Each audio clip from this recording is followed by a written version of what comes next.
Benjamin Button, he's better than he's ever been. You could make that argument. They were showing like the stats on how quickly, like his release time and how far downfield he was passing. But what, Hank? No, well, Billy was taking. Shout out, Billy was taking all the. Good job, Billy. All the water bottles off the table that had labels on it. Live audience. Pardon my take. YouTube, like and subscribe. Like and subscribe. Best podcast in the world. Like and subscribe. Like and subscribe. Like and subscribe. On today's Pardon My Take, we have our good friend Pete Prisco previewing the entire 2021 NFL season. We do our weekend preview, Fantasy Fuckboys, Firefest of the Week. And, of course, we're going to recap what was the kickoff to the NFL season. It was a great game. We're going to talk about that. We have a packed show. It's a Football Friday. It feels good, and it's brought to you by our friends at Verizon. There's only one best network. It is Verizon. I've been a Verizon guy my entire life. Verizon did it again. They've been named America's most reliable network by Root Metrics for the 16th time in a row. And J.D. Power named them most awarded for network quality for the 27th time in a row. That's a dynasty, folks. With the fewest calls, messaging, and data issues of any network, it's clear nobody builds networks like Verizon. Yes, there's only one best network. It is Verizon. Best and most reliable based on Root Metrics reports from second half 2013 to first half 2021 of 3 operators on all network types combined. Not specific to 5G networks, Verizon received the highest number of awards for consumers' satisfaction with their wireless network performance for the 27th time for J.D. Power 2021 Wireless Network Quality Study Award information. Visit jdpower.com/awards for more detail. Verizon is number one yet again, folks. Again, I am a Verizon guy. I think we're all Verizon guys here. There's only one best network. It is Verizon. Okay, let's go.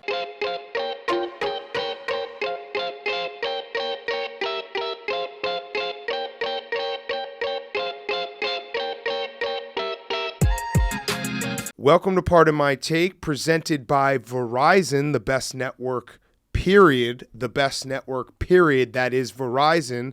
Today is Friday, September 10th. And Hank, I want Hank to do it. Football is back. Football's back big time. Hank. Tonight. Yeah, let's clap it up. Let's clap it up. Tonight proved it once and for all. All the doubters out there who said football wasn't back. Oh, fuck you. Football's back big time. It's back. You know what we got to see? This was one of those just magical nights all around. We got to see an artist at the top of his craft, a guy that just gets better and hotter with age. And then after Ed Sheeran, we got a great football game, and Tom Brady just was lights out. When you said magic, I thought you were going to say that the magic of Drew Brees' hair. Because that just, wow, good job, Drew Brees. Clap it up for Drew Brees having hair again. Yep. So the problem is, I was thinking about it. Yeah, it is. I like a live audience. I was thinking about it. You read about this? I was thinking about it. You have to do one of two options with your hair. Three options. You can either just embrace it. Scott Van Pelt, shout out Scott Van Pelt. Go full bald. It's coming home. It's coming home. Number 2, you have to do what Tom Brady did and get in front of it early. Or number 3, you can do the Urlacher where you go 0 to 100 and you're just like, hey guys, I was the bald guy. I'm not. Drew Brees falls under none of those categories where he was losing it, and then popped up.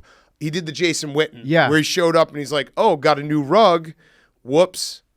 No one should mention this, but everyone mentioned it. He was trending all day. I thought he looked pretty good. Yeah. You know what? Good for Drew. But if your role model is Jason Witten and you're getting into the broadcasting business, not great. Not a great start from him. But on the field, awesome game. Awesome game. Dak, I think, is back. I'm actually starting to think that maybe he wasn't as hurt as Jerry was letting us know that he was. That was a game that the Cowboys lost but won, because you're going in, if you're a Cowboys fan, you're going into this season and saying, I hope Dak's healthy. I hope we look competent. They looked more than competent. Dak looked awesome, drove them down the field, which could have been the winning field goal drive, except for the fact that was it Thanos? Tom Brady's inevitable. Like he's 44 years old. He's, year 22 for him? 44 years old. I saw the stat. There are now 6 guys in Canton who started their careers after Tom Brady. It's crazy. Like, they had full Hall of Fame careers, They're enshrined in Canton, and Tom Brady is still playing. And at this point, I don't like. What do you say? You can't be like he is God. Tom Brady, I have to say, at this point, like he's aging backwards. Is Benjamin Button? He's better than he's ever been. You could make that argument. They were showing like the stats on how quickly, like his release time and how far downfield he was passing. But what, Hank? No, well, Billy was taking. Shout out, Billy was taking all the. Good job, Billy. All the water bottles off the table that had labels on it. Live audience. But Hank, like. You have to admit, it was actually sad tonight. I was a little bit disappointed in Hank. Well, because Hank started rooting against his idol. So set the scene. We're in New Jersey. So we're recording the beginning of the show in New Jersey. We're recording the rest of the show after the next ad read. We'll be back in the studio. So we're in New Jersey. Barstool Sportsbook is live. 9 states. Yeah. 9 states. Let's hear it for Tennessee. 9 states. Tennessee and Arizona. Welcome to the club. Stephen Shea just walked by. I thought we were clapping for him. So Hank showed up to New Jersey and he live bet the Cowboys. Yeah. So then take it away, PFT. We watched. Then in the fourth quarter, I'm rooting for Tom Brady. At this point, I'm the one that's saying too much time on the clock. You can't let God get the ball back and drive down the field. It was Hank and Tim the Tapman, the only two people that thought that the Cowboys had in the bag, because Hank, he's the money line dog king of the world, and Tom Brady I think he just kind of put it down your throat, Hank. Yeah, I mean, as much as I love Tom, and I truly do love him more than most people in my life, I love moneyline underdogs more. And when I showed up at halftime because I was still at the office editing, and when I came, I was like, whoever's losing, I'm going to bet on them, and it happened to be the Cowboys. So nothing personal, Tom, but it's just crazy. I just really love the plus sign. And obviously, we have to mention the missed call of the OPI on Chris Godwin. Chris Godwin was like so close to having just an all-time. You fucked this game up because he fumbles on the goal line, and then the no call on the OPI to put them into field goal range. But yeah, Tom Brady, like I think we've said this before, but if you had to bet and you're like, all right, he's going to play for another 3 years, I wouldn't bet against that. It's crazy. It defies everything. And Gronk.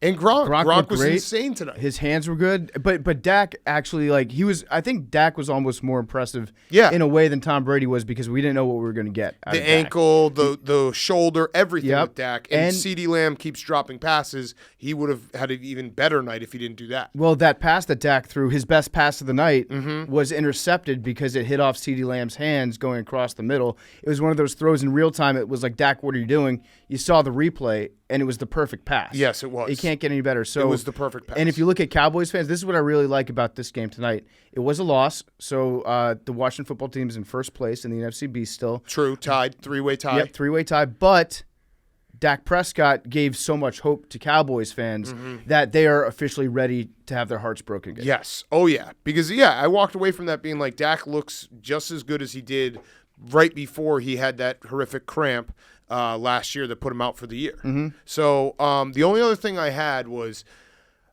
are we sure Bruce Arians is okay? I thought he looked good tonight. He's so red. He was less red than normal. Do you remember the picture of him at the White House? I think if you cut Bruce Arians open, it'd be marinara sauce. That's how red he is. So it wasn't like, I don't know. I feel like Bruce hasn't made the switch from tequila to gin yet, and when that happens, that's when the Pantones really shift on his face. But I think he's been out of the sun for at least the month of August. Yeah, I think he's kind of been an indoor cat for at least the last couple of weeks, because when you saw him at the White House, he was like 10 times That's better. true. And Mike McCarthy, shout out Mike McCarthy for being smart, knowing it's a Florida muggy night. He layered up so much that he was sweating through his entire first layer, but you couldn't tell. It wasn't like a Sean Miller situation where his nipples started showing. He had like 6 more layers to go. He's a big-time dad. Yeah. It's like, you know what? You can always take layers off, but you can't put them back on. Right, exactly. I had one other thing. Well, first of all, the numbers fucking suck. The new numbers, the single digits on running backs, on cornerbacks. Brutal. It looks like a bunch of kickers running out there on the field. Leonard Fournette being 7. There was that one play where Tom Brady was trying to pass to Leonard Fournette, number 7, and Diggs intercepted it, number 7. And I know people are like, well, you watch college football, you're a huge college football fan. College football, yes, there's duplicate numbers sometimes, like on special teams, but it still just is not right in the NFL. Cowboys had they had number 1 out there catching passes. That's the thing. There's ones, there's too many 11s, And just the number 1 and 7 appear too many times. They're backup quarterback numbers. On You the think field. you see Yeah. that? You see the number 1, and you're like, oh, is Taysom Hill in this game? Like, what's going on? I think he's 2. What is he? No, Jameis is 2, I think. Yeah, Jameis is 2. What is Taysom? 7? Yeah, 7. I Yeah, think that he's sounds 7. right. But you see the number 1 running down the field, and you think, oh, this is a gadget play. Who's this dual threat quarterback they just decided to make a wide receiver? You know, it's like soccer. It looks like a bunch of soccer players out there on the field wearing soccer numbers, which I don't like on NFL Thursday nights. Now, there was one big, I'd say like the mojo moment of the game was Vita Vea. Just Vita Vea dominating the game. Just a large human being. And it's so cool whenever there's a defensive lineman that has that big poofy hair. You can be really bad, but you can probably exist in the league for 12 years if you weigh over 300 pounds and have long hair and play on the defensive line. I looked up what his name was, and I need Jake to pronounce this. This is going to be the ultimate test of Jake's skill. Vita Vea's full name. Jake, can you try to give it to me? Yeah, so I looked it up. I didn't see an exact... Yeah, so I looked it up. I didn't see an exact pronunciation guide. I saw some people saying it on YouTube, tried to listen to it, so we're going to go with Tevita, Tuli Akiono, Tui Pelotu, Moses, Vahe, Fahoko, Faletau, Vea. Great job, Jake. Way to go, Jake. Way to go, Jake. I hope that's right. I think we might be a clapping podcast now because I feel the energy in this room. Yeah, it's definitely rising. It really feels good. So I guess in conclusion, it was a statement law. If this was college football, the Dallas Cowboys would still be in the playoff picture. Yeah, no, they would have gone from like the 12th ranking to the 14th. They might have even gone up if they were ranked number 12 and they lost to number 1 in this fashion. True. All right, okay, so we're going to get to our weekend preview, but before we do that, I forgot to say the can't lose parlay before we did it. So I'm going to tell it to you guys. You tell me where it loses. Ready for it? This is the Barstool Sportsbook under exclusives. By the way, the Overs tournament is live as well. You have to opt in. It's a season-long tournament. It's awesome. $1 million prize in an Overs. Like 100 people get flown. I think we're going to do New Orleans or Vegas. Get flown there. We do an Overs tournament one day. $1 million prize. Opt in. It's awesome. All right, so where does this lose? Eagles plus 7.5. These are adjusted lines. Eagles plus 7.5. Does it lose? No. They're going to win money line. Okay. Yep. Like it, Hank. Niners money line Okay, yeah. against the Lions. Cardinals, Titans, over 41.5. Adjusted. That's easy. Okay. That's light work. And then we finish the day. So those are the 1 o'clock games. Then you get to the 4 o'clock games. Chiefs money line Against the Browns. against the Browns. I actually like the Browns plus 6, but Chiefs money line to win that game. Does it lose? I don't think it loses. I feel like the Browns could do it. And we're going to get to the Chiefs offensive line, which you brought up. I think they're going to be better this year. Yeah. But early in the year, they might not be. Again, Browns plus 6 makes sense, but I think the Chiefs will find a way to win the game because of Patrick Mahomes. That sounds like the easiest one you've ever had. Oh my God! Don't say that. Can I it know what lose? You're doing. I don't. It could. No. But it can't. Can't. If that makes sense. It could, but it's not can't. going to. I think it's going to be somewhere around plus 250. So go find in the Barstool Sportsbook app. All right. And if you have a gambling problem, call 1-800-GAMBLER. Thank you, Hank. 9 states. Tennessee and Arizona added. Virginia's added. Colorado's added. Illinois, Indiana, New Jersey, Pennsylvania, Michigan. I think I got all of them. Wow. Being able to live bet and watch games is... All right. Let's get to the rest of the show. Verizon did it again.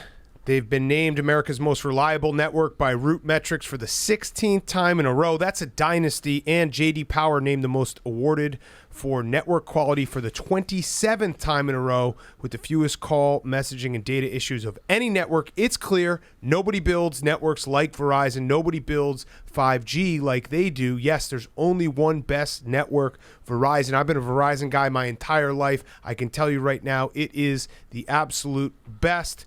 Best and most reliable based on Root Metric reports from second half 2013 to first half 2021 of 3 operators on all networks types combined, not specific to 5G networks. Verizon received the highest number of awards for consumer satisfaction with their wireless network performance for the 27th time for J.D. Power 2021 Wireless Network Quality Study Award information. Visit jdpower.com/awards for more details. There's only one best network. It is Verizon. Verizon is the best network out there. There's only one best network. It is Verizon. I can't repeat it enough. but I will again. There's only one best network. It is Verizon. I've been a Verizon guy. I think we're all Verizon people in here, so go check it out. Verizon, the best in the business. It's not just my opinion. Studies have shown Verizon is the best network. Okay, let's get to our weekend preview. We're going to do a little fantasy fuckboys. Then we got Pete Prisco and Firefest on the other side. So we're going to talk about, we'll touch on all the games, but let's first introduce this. So we just hatched this idea in the PMT studio. It is Ultimate Chaos. We have danced around it the last few years where we pick an over and under, a favorite, an underdog. Most people are like, all right, well, whatever, these don't mean anything because... Well, there was that year that Hank had to kill the debutante. That's right. You had to kill a debutante. But this year, here is the deal. All 6 of us in the room, Bubba, Hank, Jake, Billy, myself, PFT, we're going to pick our favorite underdog over-under every single week. 4 picks.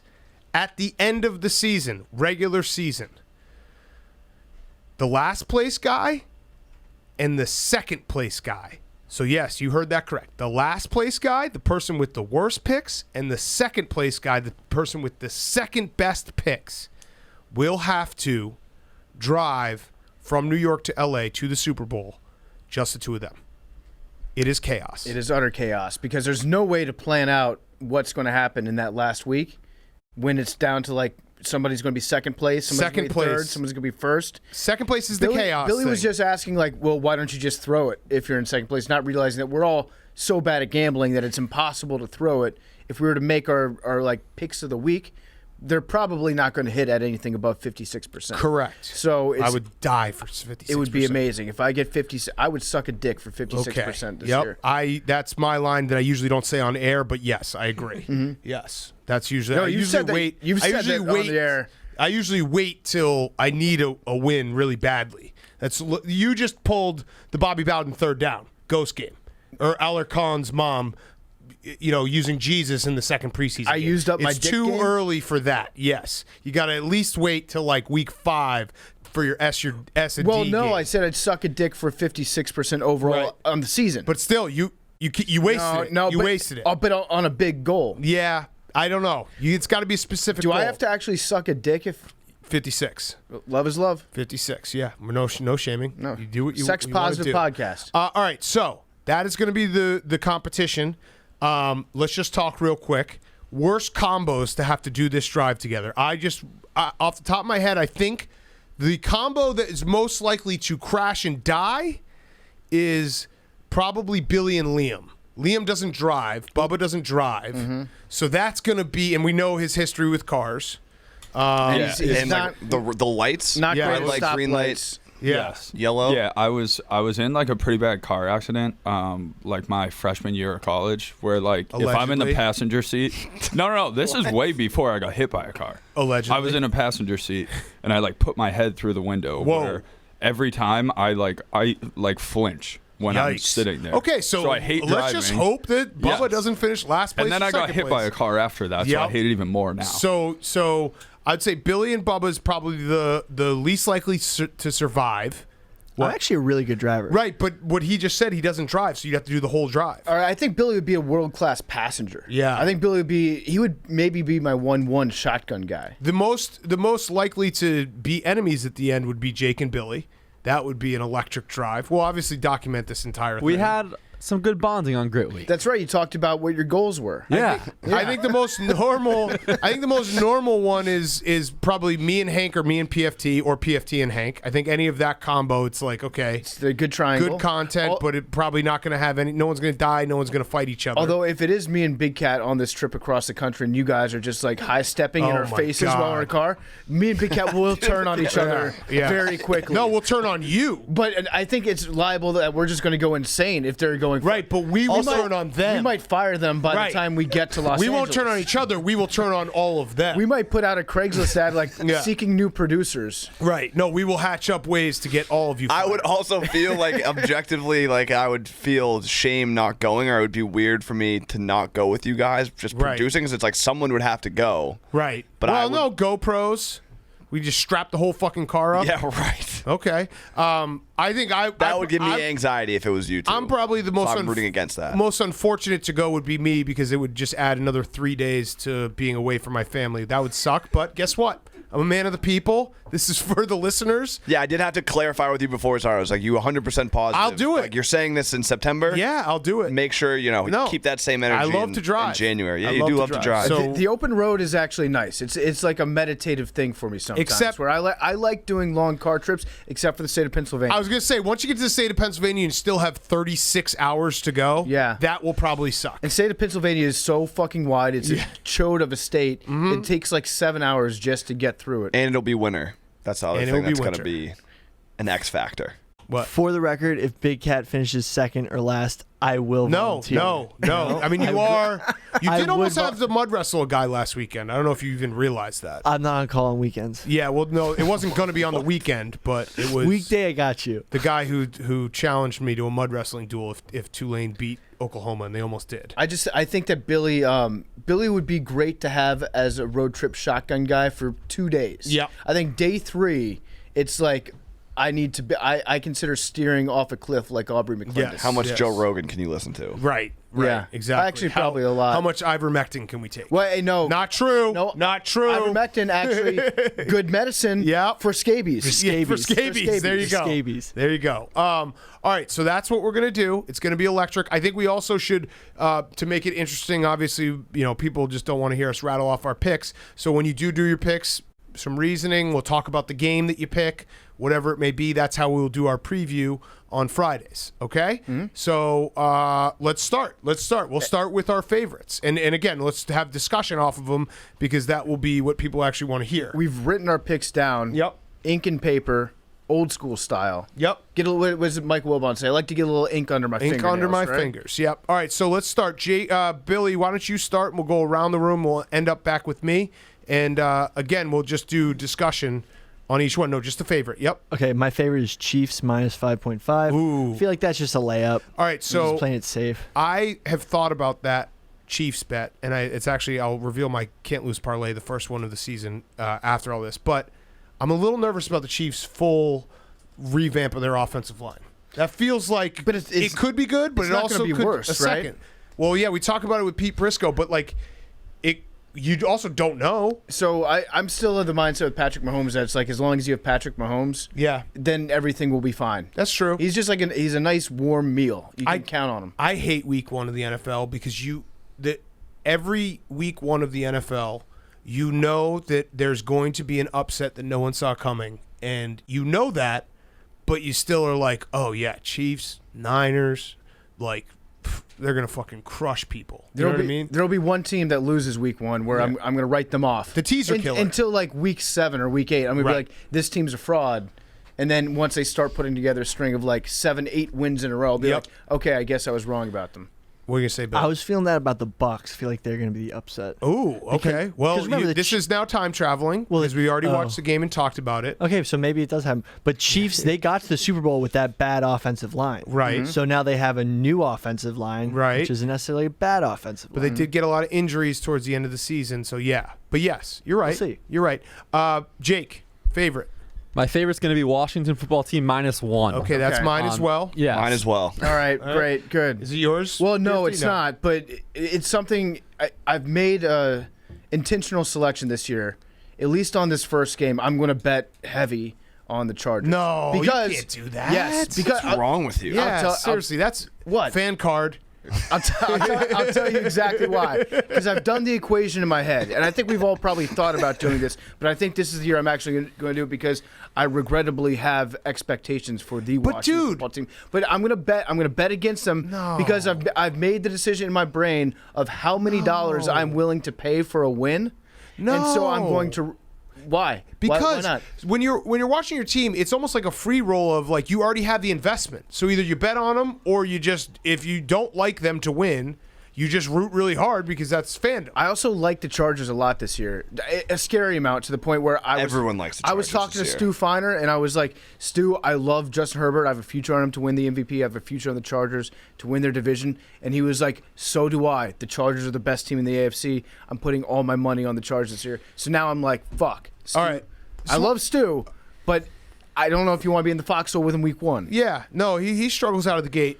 So Hank, you have the Washington football team. I do as well. I hate favorites, so I just picked the. Yeah, I don't like laying big numbers. Week 1, so many unknowns. Also, Chargers going to the East Coast, new coaching staff. Washington football team's defense is incredible. Fitzmagic, early season. So that's my pick as well. So I think the turf in Raljon might be too good this year. They replaced the entire stadium. They haven't had any concerts on it. So all the team that's there right now has never had a chance to practice on that field. So it's going to be a little bit different. All right, Bubba. Pats -3.5. Okay. Mac Jones, the battle of the Jones. Alabama quarterbacks. I feel like Mac game's a Jones, toss-up. I feel like Mac Jones is gonna be really good. I don't know why. Like just the fact He was that like the best college quarterback ever. well, yeah, that probably helps. Yeah. But also just Belichick choosing him and like emphatically choosing him. I'm already ready to give him time. I think people are gonna. I'm not ready to do the overreaction after every game, especially after like hearing Peyton Manning. All these people talk about how you do need a good amount of time to develop. Like if he loses early on, I'm not gonna be freaking out about it. It's also almost a good thing that he has that. And if he wins early on, I'm not gonna be like he's the greatest quarterback of all time because it will regress. The frumpy picture that came out of college, that's almost done him a favor because people are like, if you suck and you have that frumpy image and you're on any team except for the Patriots, people are like, oh, this guy's not in great shape. But because Tom Brady had that draft picture, people are like, this guy fits our system. Yeah. I just keep thinking like, what is the best possible situation for a quarterback to go into? And it's Bill Belichick as your head coach, and like they will. Like if there's one coaching staff that's like, all right, we're going to just play to all your strengths and not ask you to do too much, it's Mac Jones. Yeah. So, yeah. I just want to see him fight. Yeah. Okay. Like fist fight? No, just battle. I want to see him battle. And, I was like, what kind of perverted shit is that, dude? No. You just want to see him take his shirt off and fight? No. I wouldn't mind seeing that, actually. Yeah, it'd be interesting. I would, actually really enjoy seeing that. What's your favorite PFT? My favorite, I'm going to go with the Broncos. I like it. At the Giants, Spready Bridgewater, he covers all the time. He's the best quarterback in the history of the league, probably, at covering the spread. Teddy Two Gloves. As Stephen Shea said last night, skinny knees, big dick. Yep. -3. So the Broncos -3. I like that. I like that. I think their defense can be really, really good. I'm betting against the Giants until proven otherwise. Yeah, I'd agree with that. Billy, your underdog. Chargers +1. Okay. I think they're going to upset. All right. So we talked about that game. Good You and pick, Billy. PFT betting on the Chargers. Does anyone else have that? No. Jake, your underdog. Gonna go with Cardinals +3 at the Titans. I like the Cardinals this year. NFC West, good division. Very good. Very good. Going against our guy Mike Vrabel. Am I insane, or were the Cardinals not even that good last year? I feel like the Cardinals are a hot Hail team. Mary. Yeah, they're a hot team to talk about. Everybody's been saying that offense is going to be really dangerous this year, but I don't know. I just feel like I'm taking crazy pills where the Cardinals. Yeah, they didn't. The Bears beat them out for that playoff and spot. they didn't even look that good for the most part last year. I'm not a believer in Cliff Kingsbury, and I also think I can't figure out why. I know Julio Jones is older, but I just feel like we're going to see. Like, when is the Titans' first Monday Night Football game or Sunday Night Football game? Find that for me, because I'm just my brain just thinks in storylines. There's going to be an entire Week 6 home against the Bills. perfect. So week 6 home against the Bills, they're going to do like a 20-minute segment about how everyone forgot about Julio Jones because he has at week 6 he already has like 6 touchdowns and 500 yards. Well, it might be that, or it might be he's got like 600 yards receiving in week 6 and 0 touchdowns. 0 touchdowns, and no yes. one's talking about it. Yeah, maybe it will be Derrick Henry and Julio Jones together, like maybe a athletic freak segment.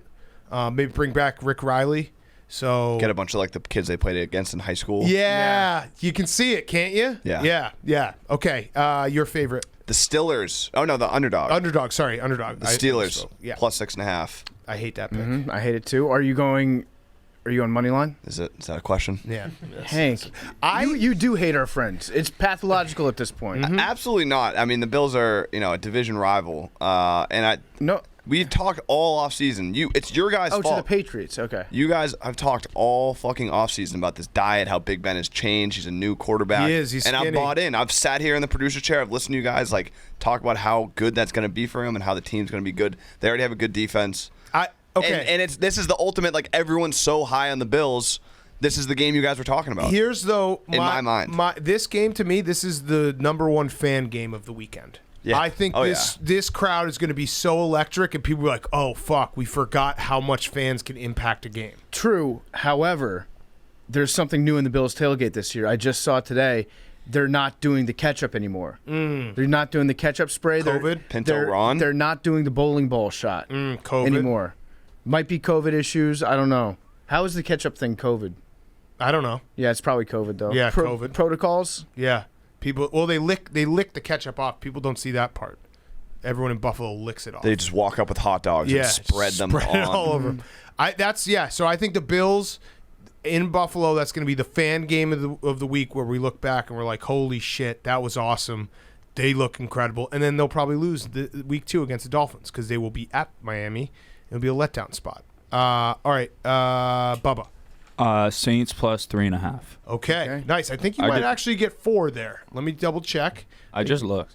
It was 3.5. Okay, so 3.5. I just feel like it's the 4:30 game, and it's going to be late, close, with Aaron Rodgers driving down the field. Okay. So I feel like it's just going to be close. Famous Jameis. I love it. I like Sean Payton in a close game too. Played in Jacksonville. But I'm so excited for Jameis. That was a money line special too. Jameis is, I'm just so excited to watch Jameis play. I really am. I'm really excited to watch him be a starter again. Yep. You're underdog. I'm gonna get so mad though when he does the exact same thing that he did to Drew Brees last year, and he takes Drew Brees out in an obvious passing situation. Yep. And puts Taysom Hill in. I'm gonna get extra mad when Sean Payton decides to do that to our Jameis. Yes. This year. Agreed. All right, your underdog. My underdog. I'm taking the Colts at home +3. Ooh. Okay. Colts at home. No word on the roof just yet from Mr. Irsay. Still waiting on that tweet. But right now, it's +3, Colts at home against the Seahawks. Seahawks, they might get my fraud stamp. Ooh. My way, what do you say when you're writing a call? My way too early fraud stamp?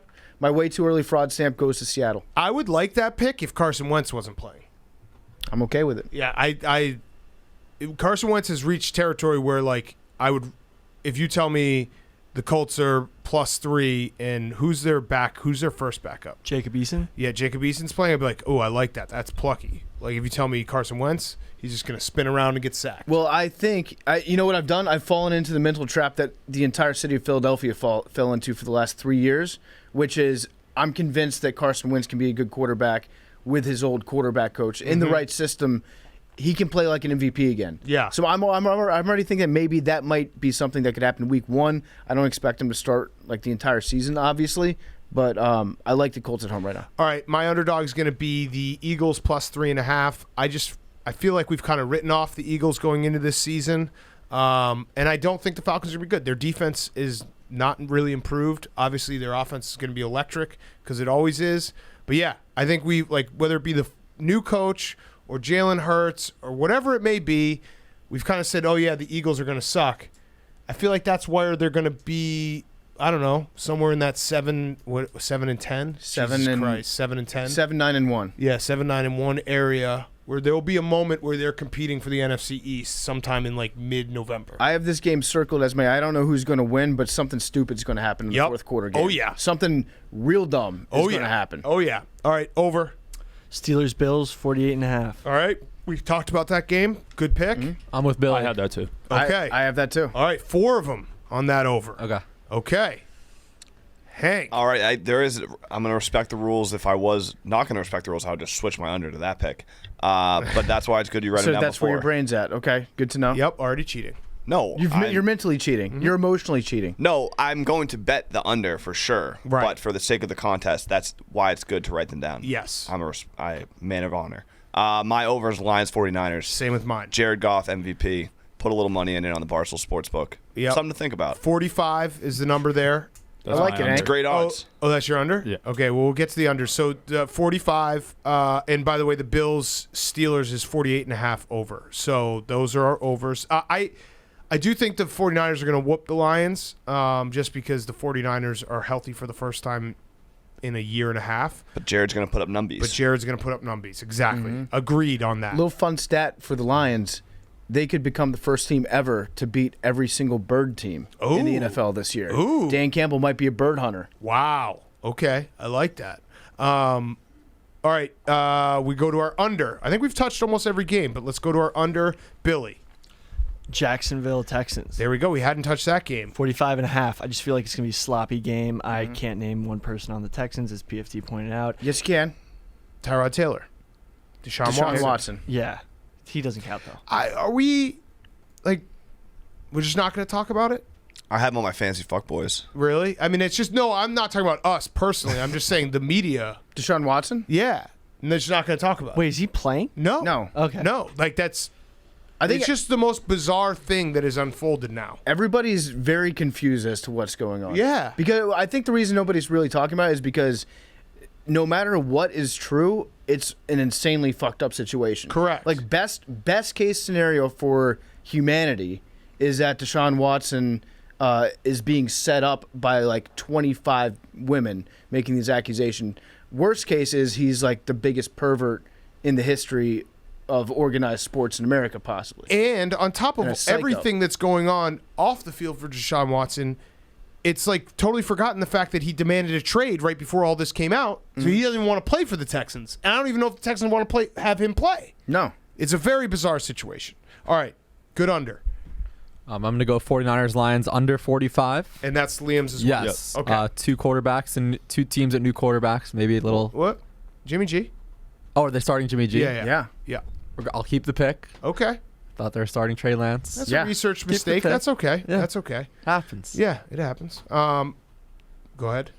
Eagles, Falcons, the Birds, low-scoring Bird game. Eagles are a joke. Falcons have been a joke. Eagles I are think a it's just joke. going to be an ugly, ugly game. Just a joke. Just laughing. I mean, they have their quarterback disaster. Isn't it in Dome? Why is Jalen Hurts a disaster? No, but they don't know. You don't like Alabama quarterback? No, it's not that. I just didn't they trade for maybe not. I don't know. That's my pick. He's an Oklahoma quarterback. Hey, it's still preseason for us when we're taping this. That might be a sneaky over, though. It could be Kyle Pitts. Falcons. Just remember Kyle Pitts. Hurts put up numbers. Yeah, Dude, that offense has probably, 10 first-round picks? it's a lot. They might be 9 Sneaky. now because they traded Julio Jones. I actually think that the Falcons have the most talented offense in the NFL. Yes. If this was 6 years ago. Yes. All right, PFT, you're under. My under is going to be the Jets at the Panthers. Ooh. Under 44. Darnold revenge game. It's a low number, the Sam Darnold revenge game. Yeah, I actually like the Jets' new head coach. I like Saleh a lot. So, especially like as a defensive coach, I don't know what the offense is going to look like. It's not going to look any worse than Adam Gase. I'm pretty confident in that. So, but I do like the defense a lot, so I'm going to go under 44. The Panthers are one of those teams that I need to see Sam Darnold in a regular season game for me to stop thinking Teddy Bridgewater's their quarterback. Well, for me, it's like the Panthers they've got low points jerseys. Yeah. The jerseys just feel like And, not a lot of points to me. and a low point field. Although, Yeah. did they put No, the NFL logo? They took the NFL logo off. There's Okay. only one field that still has that. That's the Meadowlands. And that's my under because I think I think NFL logo fields just go under. It's slow. Yes, it is slow. It So is that's my slow under. logo. It's 41.5. The Broncos Giants game. I don't know. I guess I could get fucked by Daniel Jones just throwing like 5 pick sixes, but that will be my under. Oh wait, no, that's not my under. Shit, I'm an idiot. I had that written down. My under is the Bears Rams. My under is Bears Rams 46.5. I don't think the Bears are going to score 13 points. So I'm very low on this game.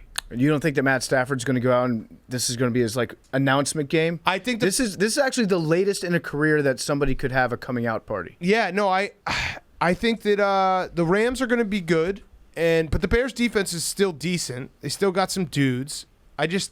Our offensive line is so bad. Andy Dalton's going to look so bad.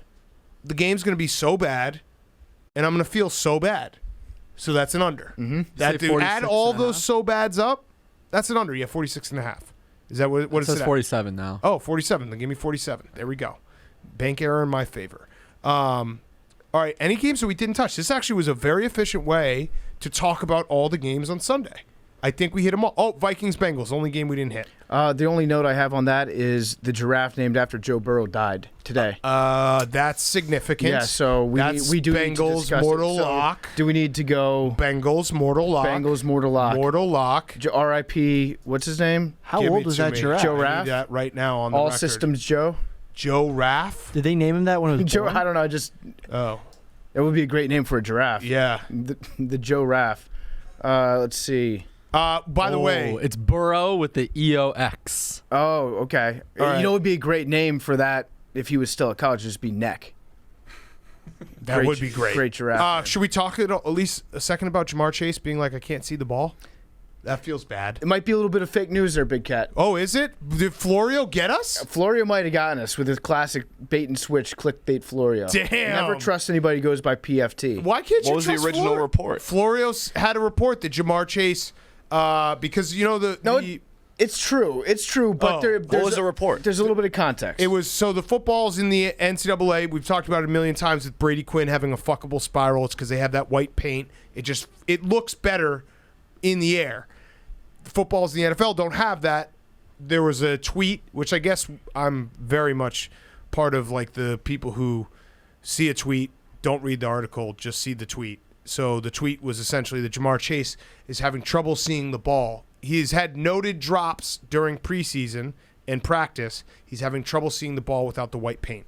PFT, you have the context? Yeah, so the context of that tweet was that there was a question asked where they asked him to describe the differences between an NFL ball and a college ball. The reporter asked him that question. It's not like Jamar Chase went out there and was like, "Hey, just so you know, I've got hands like Nelson Aguilar in Philadelphia because the paint isn't on the ball anymore." Right. They asked him very specifically what it was, and the way that I know this is because somebody tagged me on Twitter instead of accidentally tagging Florio and told me to do myself a favor and buy a tall stool and a strong rope for writing this story out of context. So Florio, that was meant for you. I probably Okay. wouldn't need that Text tall, that to him. that tall of a stool. You should text that to him. So the question was, why did Neither you did he. Yeah. why did True, you have short a face. why did you have a lack of focus?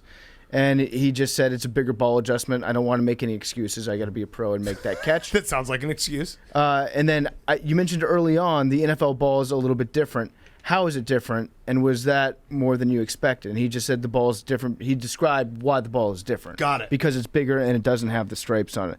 But he said for the most part, just got used to it, find out what I'm comfortable with catching, and going from there. You know what? The more I say it out loud, I'd like to apologize to Florio. Yeah, that sounds like he's having trouble with the ball. Because it sounds like he is just saying, like, I missed the white stripes on the ball. Yes. Like this ball was easier to catch when it had the cool design on it. Yes, absolutely. So, he's struggling Florio, with I hope you kept the receipt for the tall stool and the strong rope. Or I hope you bought a weak rope. Yeah, and Just- a taller stool. Yeah, just a very sad attempt. Yeah, You crashed to the ground immediately. a stool that can't be flipped over. It knocked you, yeah. It knocked the wind out of you, maybe. A stool that is nailed to the ground. Yeah, Florio, do me a favor. Go to the store, buy a gun, but put one of those old-timey flags in it that says bang when it comes out, and then point it at your head. Buy a gun and buy your wife a Pepsi, Yep. and then just have that exchange in your house. Okay, that took a little. What? Kendall Jenner, Kylie Jenner. Shout out, she's pregnant again, right? I know. It's Kylie. Kylie? Kylie's Is she the pregnant? one with the Pepsi? Kendall's the one with the Pepsi. Kendall's the one with the Pepsi. Kylie's the one with the baby. Also, And shout another out John baby on the Mulaney, way. Olivia Munn. Hot. That timeline matches up. Yep. Yeah. Wow. Aaron Rodgers has got to be punching the air right now. Yeah.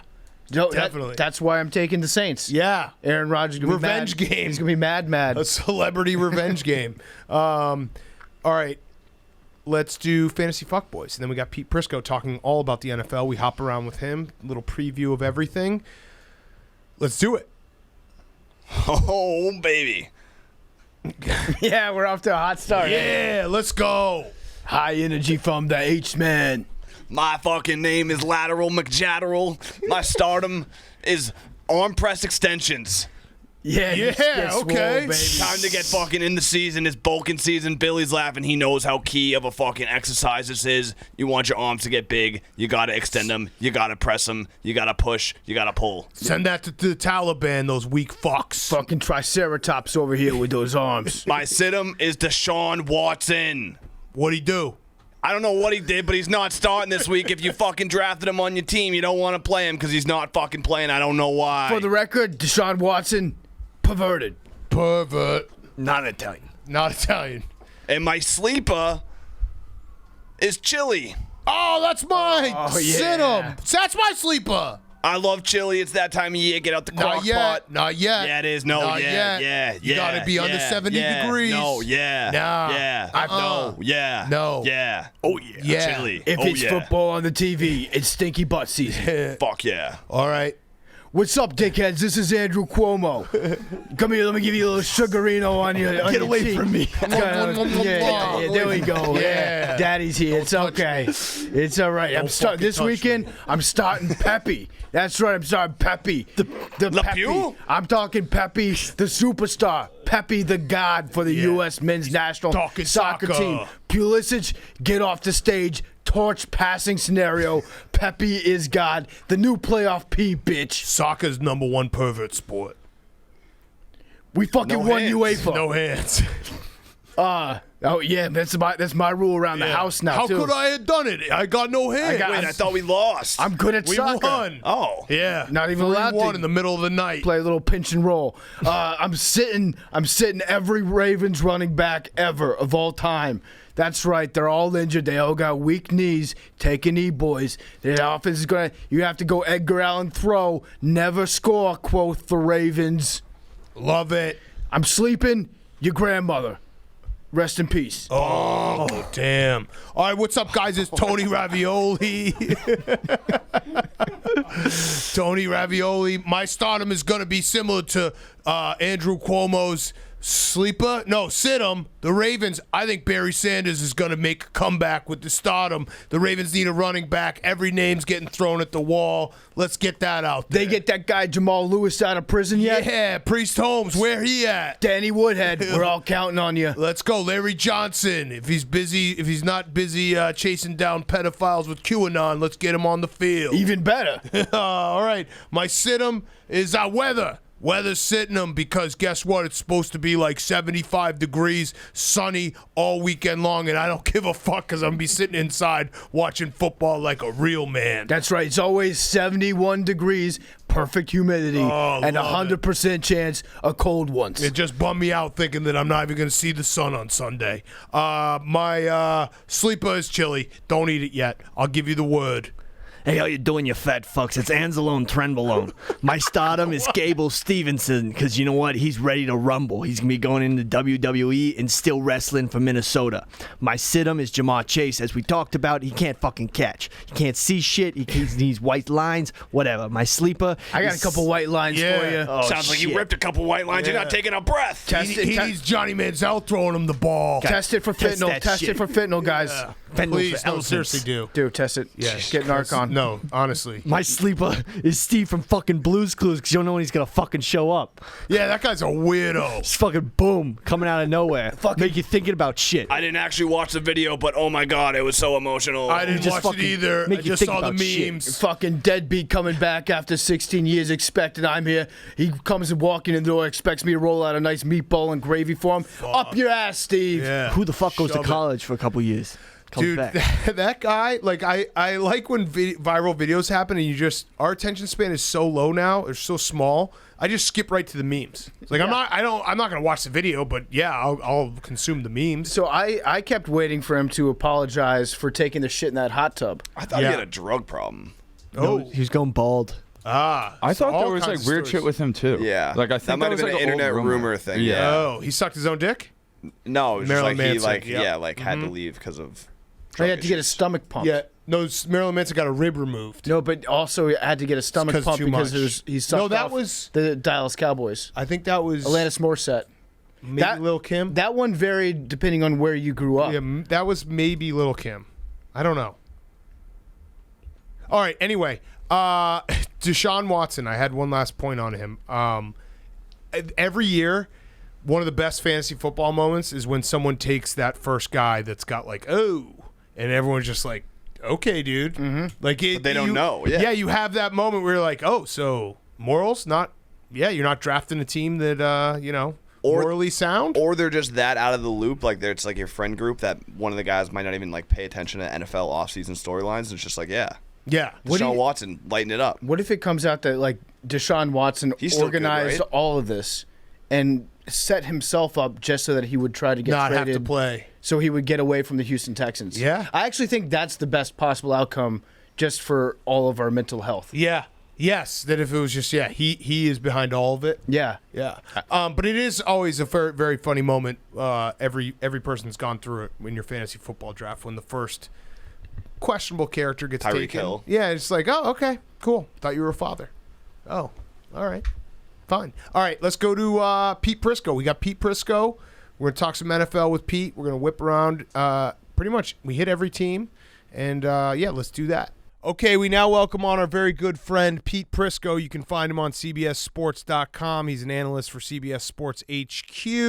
We're going to do a little NFL preview with Pete. Pete, before we get to the NFL preview, I don't think we've had you on since our former governor, Andrew Cuomo, did his press conference saying he is not perverted, he's just Italian. So the question to you is, are you more Italian or pervert?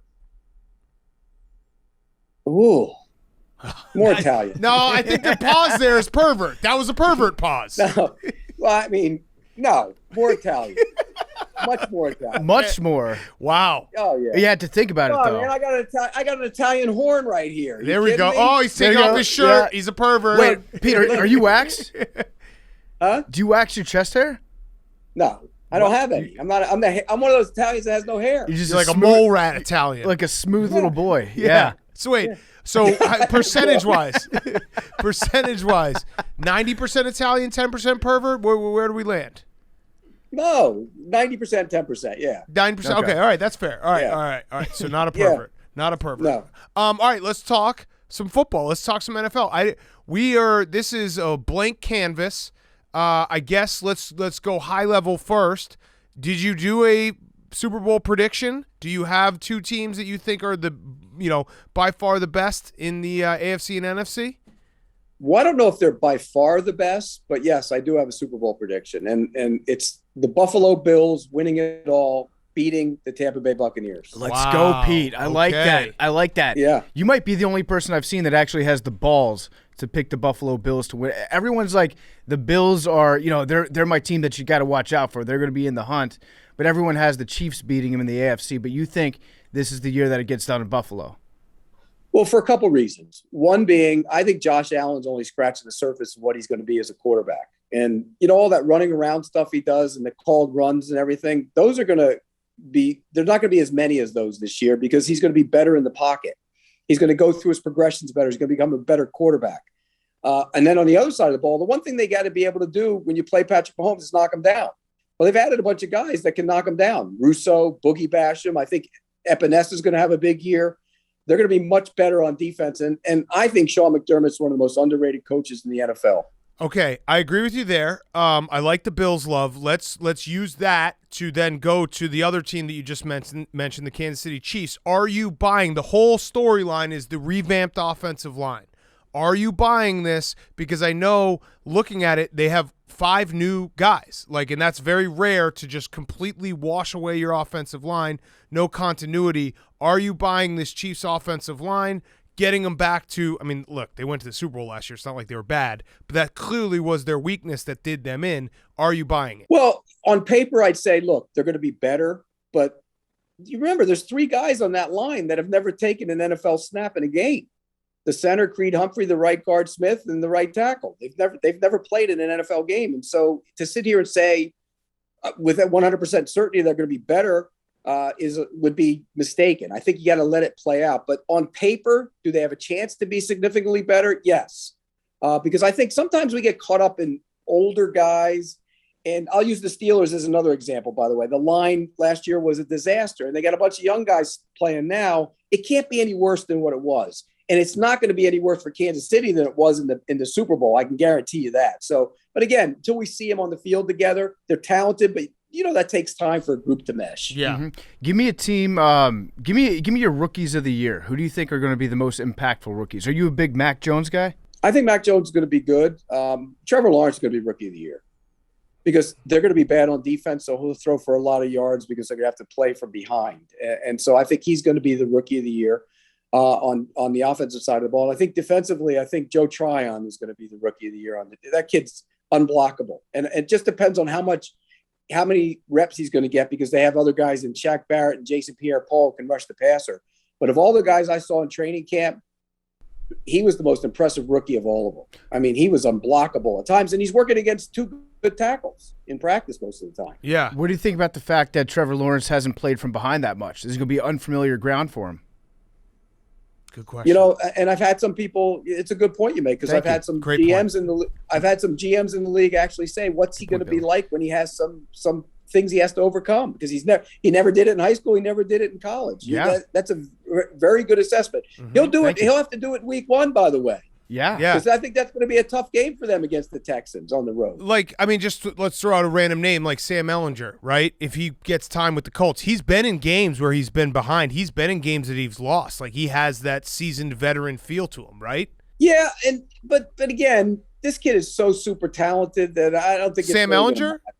No. Oh, Trevor Lawrence. Got it. All right. I was Trevor confused. Lawrence is going to be – he'll be a superstar quarterback in this league. But it is a good point, because he's never had to deal with it. Yeah. And until you have to deal with it, you don't know. So you just said that he might be playing from behind against the Texans this week. Are you taking like the over? Last I checked, what was the Texans over under? Like three and a half games this season. I can't really name any players on the Texans that aren't their running backs or their quarterbacks. Yeah, I was going to say Tyrod Taylor and Desean Watson and Mark Ingram. They've got the Johnson brothers, the Johnson, David Duke backfield. No, No, they have Duke's Mark gone. Ingram. No, but they They brought have Mark Ingram, and they have Philip Lindsay now. They brought Duke back, I think, as on the practice squad. No, Jacksonville just brought Duke back. Oh, really? Ooh. Okay, this is breaking news. Okay. So all right, anyway, I don't know the Texans. When you look at the Texans on paper, it's not a pretty team, but there's a lot of veterans who have played games, and so week in and week out, I think they're going to be feisty early in the season. And they're not going to win a lot of games, but they're going to be feisty in games. They're going to be a pain in the butt for teams. Then at the end of the year, when they start losing all those games, then those veterans will start booking those trips to Cancun and Aruba, and then they won't be very good at the end. Yeah, that's my prediction. Okay. The give up point that happens. So wait, Yeah. go ahead. I was just going to say, on the Texans front, I kind of agree with Pete that they've become like so much of the butt of every single joke about the NFL season this year that they're going to cover the spread at least in a few games where you might think that they might not, where they might be outclassed. Week 1, I feel like they're almost a good value team to bet on at this point.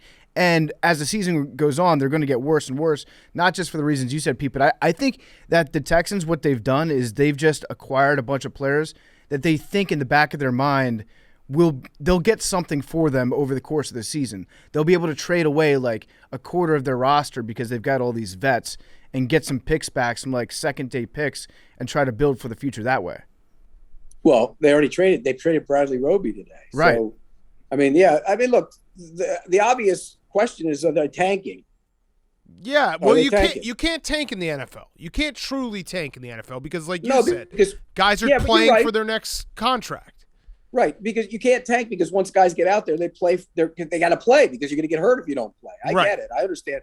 But I'm telling you, I think the Texans are going to be a tough out week in and week out. They just won't win a lot of games. Okay, so then tell me this, because we're on bad teams. Which team will be picking first in next year's draft?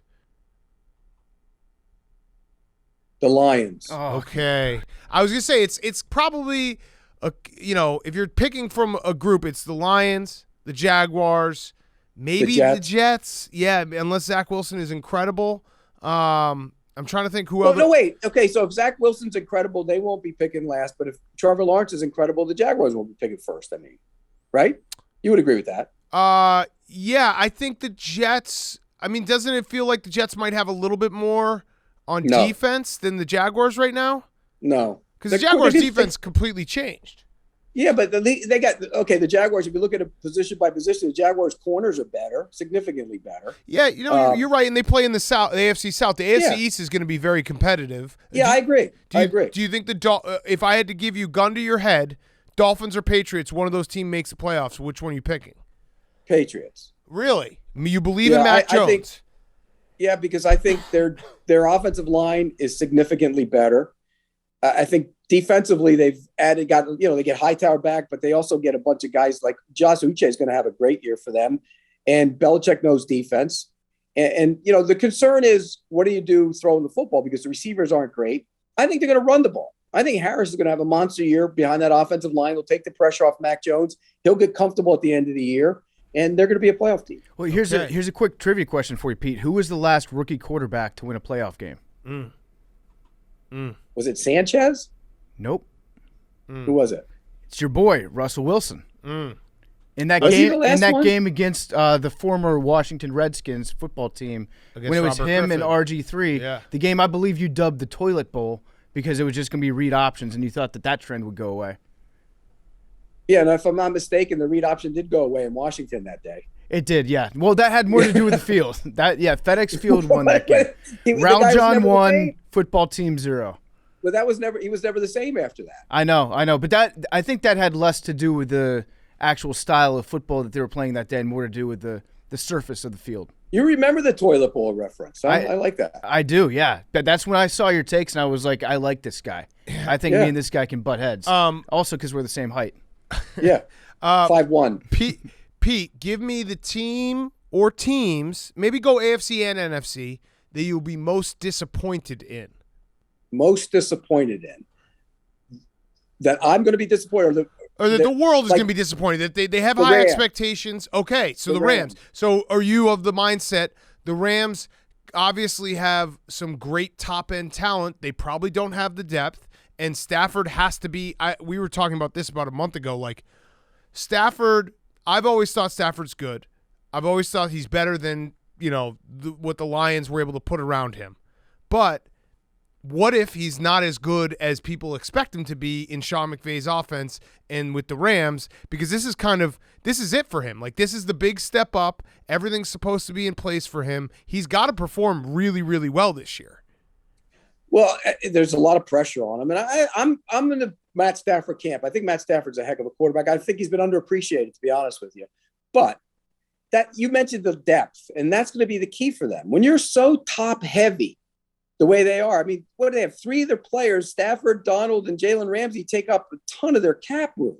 And so you better be good filling in all those gaps. And I think it's just too easy to say, oh, well, Matt Stafford's there with Sean McVay. They're going to the Super Bowl. I'm not in that camp. I think the 49ers are going to win the division no matter who plays quarterback. And I think it's going to be Jimmy Garoppolo. It should be Jimmy Garoppolo. I think the 49ers will win that division. I think the Rams are going to be struggling a little bit in that division. That NFC West will probably be the most competitive division in terms of Brutal. There's not really a team that you can look at being like, all right, that's an easy out right there. What about in the AFC? What's the team that's going to be the most disappointing? The Colts, I think.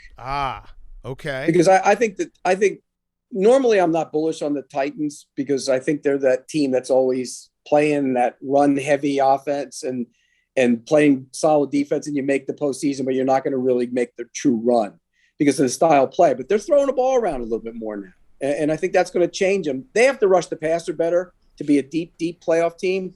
But I think in that division, they're the better team, and a lot of people are picking the Colts. And so I'm concerned about the Colts with Carson Wentz. Is he ready to take the next step? Who are the weapons? T.Y. Hilton's down. I know Pittman's a good player, but they need more speed outside. So the Colts are the team that's a little concerning to me.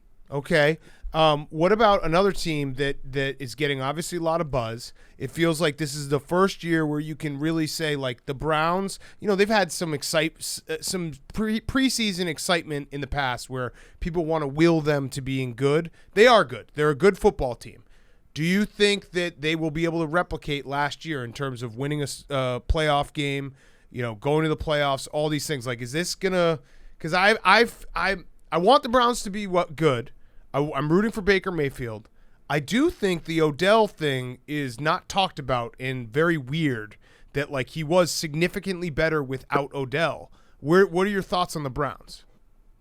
I think they're the best team in the division. I don't think there's any doubt about that. But again, how do you handle expectations? This is a team that hasn't had to handle them. Right. And so you don't know. It's one of those unknowns. And I'm a big believer in Kevin Stefanski. I think he's a heck of a coach.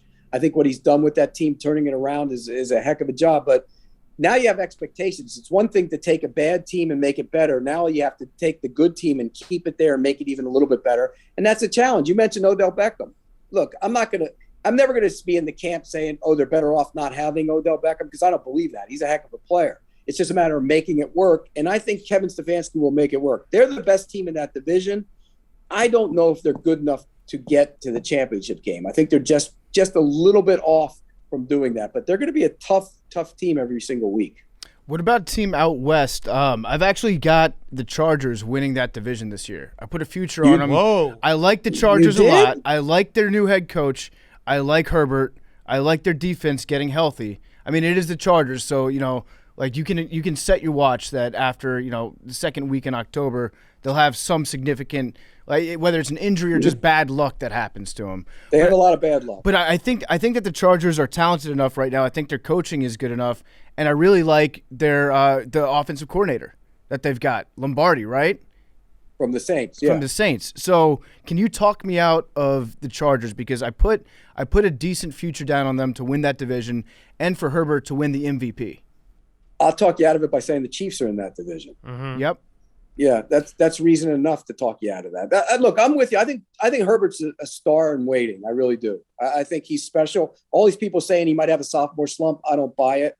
I think their offensive line is going to be significantly better. They haven't been good on the offensive line for a long time. Phillip Rivers took a beating there, and then last year they struggled. They're going to be good on offense. I'm with you on that. The question becomes, where are they on defense? And getting Derwin James back will be big for them because he can erase tight ends. And in that division, you got to erase some tight ends. So, I think they're going to push for a playoff spot. I don't think they're winning the division. And I like Washington in week 1, by the way. Yeah, I do too. That's actually my mortal lock. I saw that. Barstool Sports about that is your mortal. That's your mortal lock. It's my mortal lock. I'm also like, I'm kind of like laying a mattress down for my own brain on this one because I've already thought ahead to what I'm going to feel like the Monday after the Washington football team loses against the Chargers at home. And so right now I'm just like, you know what? I think that they're the best team in the AFC. I think they're a sneaky good team. So maybe I'm just overinflating them, protecting my own ego in advance when I get disappointed. It's amazing, but you're right about the Chargers, though. Something always happens. Yeah. They're snake bitten. It always happens. Yeah. Them and the Falcons. They had the year where they didn't make the playoffs, where they were the number 1 offense and number 1 defense. It's like, how is that possible? Well, even like going back to when they had the Fouts days, they went on the road and beat Miami in an overtime game. And then they had to go play Cincinnati in the freezing cold, and they couldn't throw the football, which is what they did. Something always happens to the Chargers. Mm-hmm. Yeah, there's always some bad luck involved. Let me ask you though, with the Chargers and your knowledge of how long you've been covering the NFL. 33 years. Do you have a Hall of Fame vote? I don't. So are we getting you a Hall of Fame vote, or are we getting you into the Hall of Fame? We couldn't remember. Will Brinson asked us to do that. Will Brinson wants to get me into the Hall of Fame. Okay, so bypass the vote and get you into the Hall of Fame. Yeah. Skip. Do not pass go. I don't want collect the vote. your $200. I used to want to have the vote. You know the story of the vote, right? No, tell us. Used to be the vote used to go to the beat writer for the local market, and when they were giving it out in Jacksonville, it should have gone to the newspaper, and I was the beat guy then. But I angered the organization so much, including Tom Coughlin, that they decided to give it to a TV guy instead. And once you get it, you keep it. Wow. So the newspaper in Jacksonville has never had the Hall of Fame vote. I think we need to right a wrong. So Pete Prisco basically caused that. Correct. That's why you're 90% Italian. Your hot temper got you banned from the NFL Hall of Fame votes. At the very least, you know what we'll do for you, Pete? At the very, very minimum, we're going to get you one better than a Hall of Fame vote. We'll get you an MVP vote. How do you like that? I have one of those. No, you do? MVP. N. Oh, Nickelodeon valuable player. And you know what? MVP. Let's throw a low man trophy vote in there. Sure. All right, you got one of those too now. What's that? It's for the greatest fullback in college football every year. Oh, I like that. Okay, yeah. So you know what I say about fullback? You know what I say about fullbacks? When you hand the ball to them, it's donated down. Yeah, I know. I've heard that joke before, Pete. Yeah, it's good. You don't like that? No, I don't. Donate it down. I don't. I think that if you give a fullback a ball, you ask him to get 2 yards, he'll get you 3. If you ask him to get you 5 yards, he'll get you 3. That's consistency. Right. Yeah. That's the Magic Man. That's what I used to call Toby Gerhart, the Magic Man. Yeah. He turned a 20-yard run into a 3-yard run, and That's a 3-yard run into a 3-yard run. All right. So, I had a question about the Chargers. So they did switch, obviously, coaching staffs. We are believers in Brandon Staley. We had him on. He was fantastic. We'll have him on again. Though my question though is, it's rare that you have a quarterback like Justin Herbert who was so good his rookie year, and then have the entire coaching staff change. Is there, like, from your covering of the league, from your understanding of how this works, are you worried at all about that change, even though it could be a change for the positive? But are you worried about having him, he's got to learn new stuff. He's got to learn, to work with another signal caller, like all these things. Does that worry you at all? No, Okay. You either have it or you don't. Okay. There it is. I like that. I'm a big believer in that. You either have it or you don't. It's like everybody always says, well, Aaron Rodgers got to watch for a couple years before he played, and it really helped make him a better quarterback. No, it didn't. You either have it or you don't. Okay, so I totally agree with you. Mark Schlereth actually changed our mind about that a few years ago. He said that exact same thing. He's like, if he's the guy, he's the guy. It doesn't really matter. I used to believe that if you get beat up your rookie year, you start looking at the pass rush. It's like, no, if you start looking at the pass rush, you were just never going to be that guy anyway. So correct. My question then is, my Bears, Justin Fields, like, do you think it's egregious that he is not starting? Yes. Okay, thank you. Thank you. I would start. That. You got to get on with it. Right. You have to find out. The sooner you find out if that guy's the guy, and if he isn't, the quicker you get to the next guy. And not only that, I know that a lot of the counter argument is if Justin Fields is a franchise guy and he has, let's say 15-year career in the NFL, Andy Dalton starting the first 3 games is not going to matter in the long term, which is correct. But I think it does how the NFL's set up now. I think that window where you have a guy who could be special on a rookie pay grade matters a lot for building a team. You have a finite window where you can win with a roster around him and not have to pay him a ton of money, so that's why you start him right away. Look, every quarterback I've ever talked to said, I learned more playing a half of a regular season game than I did watching an entire year if they watched it. I mean, it's just this. So, yes, play those. I always say it, play the kid. Now, in San Francisco, I'm a little different because I think that team's ready to win and win big this year. So play Jimmy Garoppolo right away because I don't think Trey Lance is ready from throwing the football standpoint yet. It's going to take him a little time. And he's also a different case in that he played 1 game last year. He played at a different level of college football. So correct. It does change things a little bit. Yeah, right. The Bears aren't supposed to be good, so get on with Justin Fields and play him. I actually am very, very down on them. I think they're going to be very, very bad. They're going to cover Monday night, though. I don't know how they score 13 points. They're going to cover Monday night. Okay. All right. I like that confidence. What do you think about what's going on in New Orleans this year? Jameis Winston. Are you a believer? Are you a hater? No, I like Jameis Winston. There we go. I just think one of Jameis Winston's things is he's got to cut down on his interceptions. Period. Yeah. You can't be. And I've had. That's why we have him on, Pete folks. watches the tape, guys. No, but Nothing gets by you. Every single one of the coaches has told me that they tell him, look, Jameis, you can't be a hero on every play. Yes, you can. Check down is okay. You can't be a hero on every play. And it still hasn't gone through. Well, Sean Payton said, my quarterbacks, he told me, he said, my quarterbacks don't throw interceptions. So there's a dynamic there to see who wins out. Is it Sean Payton cuts down on interceptions, or is Jameis still going to be the hero? So something's got to give. Yeah, so what's the offense going to look like without Drew Brees? Because we've only seen Sean Payton and Drew Brees. They've been married for the last, 15 years down there? So it'll be interesting. What's the offense going to look like in terms of how are they going to use Kamara? How are they going to use Jameis? What's going to be different about the offense this year when you compare it to what it's been like? Well, last year, Drew Brees wasn't that good either. No, he's terrible. So they're going to be able to drive the ball. You're going to see more shots down the field. I think Callaway's going to hit some big shots down the field in the passing game. You're going to use the tight ends a lot. If you go back and look at his history, when he didn't have wide receivers, he used the tight ends and the running backs. So Kamara's going to have a monster year. I think they should give him more carries. I don't think they give him enough carries. And that's one of the things that Sean Payton's always said is, like, we want to keep him fresh in December. But this team, you might need to give them more carries early because they might not be around come December. You know what I mean? They might not be playing meaningful games. All right, so I like this. This is why we have Pete on, because we didn't actually plan anything because you are a recurring guest and we consider you a friend, but we are kind of jumping around and hitting almost everything I want to hit. Let's jump to Seattle. You are a famous, known Russell Wilson hater. Now, wrong. Yes, right.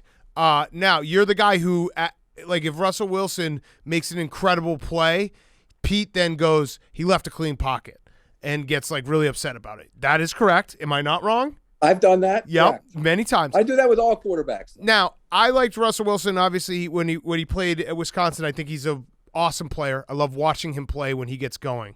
But I think it's fair, and even Seattle fans would agree on this, he has faded the last couple of seasons down the stretch, and there has been some weird moments. In that loss against the Rams this year in the playoffs, he was very, very bad. So what's the issue, and what's the fix for Seattle and Russell Wilson? Okay, first off, I wasn't a hater. I was a critic. And the reason I was a critic was because they had the top scoring defense in the league 4 straight years. 4. The only other team that did that was the 50s Browns, which was a dynasty. That's why they won those Super Bowls. And they ran the ball. Now, as they've morphed into a team that doesn't have a great defense, he's actually become a significantly better quarterback in my eyes. I think he's better. And I think part of the problem is style. You have Lockett and Metcalf outside, and you have a quarterback who plays better free, loose and free, thrown on early downs. And what does Pete Carroll want to do? He wants to run the ball. And I think that's where the problem is with Russell Wilson. I think Russell Wilson, to the point, if he plays up tempo, loose and free, he's a much better quarterback. They don't want to let him do that because they still think they're a defensive team that can run the ball. And that's the problem right there. Okay. All right. So your problem is that you love Russell Wilson too much now. Yeah. You were so right about him. He's come around in a big way. Yeah, Yes. because he listened to you. You know it. If these guys all listen to me, they'd be better players. Why don't you give him that. Why don't you give him an MVP vote though? Because you could actually have last year you should have given him an MVP vote, so that way the story on Sunday Night Football when Chris Collinsworth is like, he's never had an MVP vote, they could be like, he's only had one MVP vote. It was Pete Prisco. No, I would after 8 games, he probably was the MVP last year. But you can say you have integrity. Like that's you could get a lot of shine from that. Yeah, I won't do that. No. This year I might, though. Give me some ideas halfway through the season. I might change it for you. Okay, Mitch Trubisky. Best backup in the league. Oh, okay. The best. He looked good. Like not only just He looked really good. And I'm not just talking about the scheme that they had him in, which was a lot different, obviously on the Bills under Dable. But like he looked like a good quarterback mechanically. Mm-hmm. Yeah, but there's some guys that when they're playing as the starter, the pressure is too much for him, and then when they play as the backup, there's no pressure and he plays better. But so my big issue with Ryan Pace, the GM, is I know that Mitch Trubisky they had to move on from him, right? Because Matt Nagy clearly didn't trust him. We watched it in that playoff game. Andy Dalton's not better than Mitch Trubisky as we currently sit here. Yes, he is. No, he's not. Yes, Right this second. Right this second. You think Andy Dalton's a better starter than Mitch Trubisky? I disagree. Yes. No. Watch the tape. I do. Watch the tape. Because he is. He's a better player. So you think Andy Dalton is still a competent starter in the NFL? Nice guy. He's a serviceable awesome guy. starter. Serviceable is not competent. Yeah, he's competent for a couple games. I don't think you can win consistently with him over the long haul. He's serviceable for 10. He's competent for 2. Yeah, I mean, he's better than Mitch Trubisky. I disagree. Pete, I got a question about comeback player of the year. Do you get a vote on that too? I don't know if we voted. I think we do, yeah. What do you have to come back from? Can you just can you come back from laser eye surgery? Can you come back from obviously the ACL? That would be a comeback. Can you come back from just sucking last year? What are the rules? There are no rules, I don't think, but you got to be able to come back. I think it's coming back from Eric Berry came back from an illness a couple years ago and won. Yep.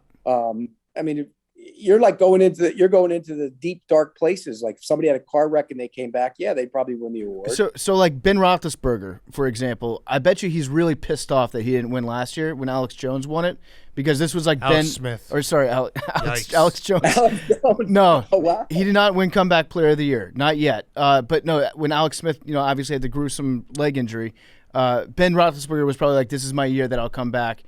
Because I had the elbow surgery that no doctor had ever seen before. But he didn't play well enough to win. That's what I'm saying. Could he win this year? From coming back from not winning the comeback player of the year? Yes. No. Dak Prescott's going to win it this year. That's almost a lock. Ooh. So, okay. Well, that dovetails nicely into what I was going to ask you. With Dak, let's just say, hypothetically, the Dallas Cowboys offense stays 100% healthy this year. Okay? Okay. So all their guys play an entire season. Are they going to win the NFC Beast, or is it going to be somebody else? Washington's winning it. Even if Dallas's offense stays totally healthy? Yeah, because they still have defensive problems. I think that... Yeah, what's their deal on defense? Why do they have 9 linebackers?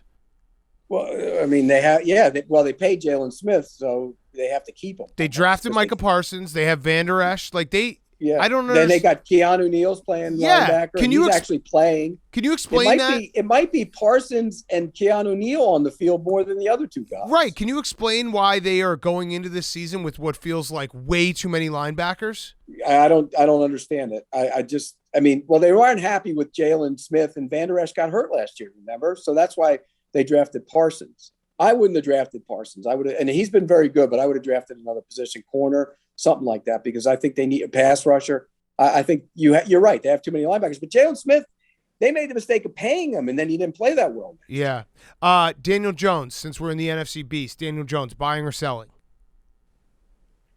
I think the situation is going to make me a seller because unless his line can somehow get better, he's going to take a lot of shots. Yeah. I mean, they've been bad on the up front. They have to be better up front. What do you think Joe Judge, like, he feels kind of like one of those coaches that if things go bad this year, everyone's going to be like, fuck this guy because he makes us run laps and we're professionals?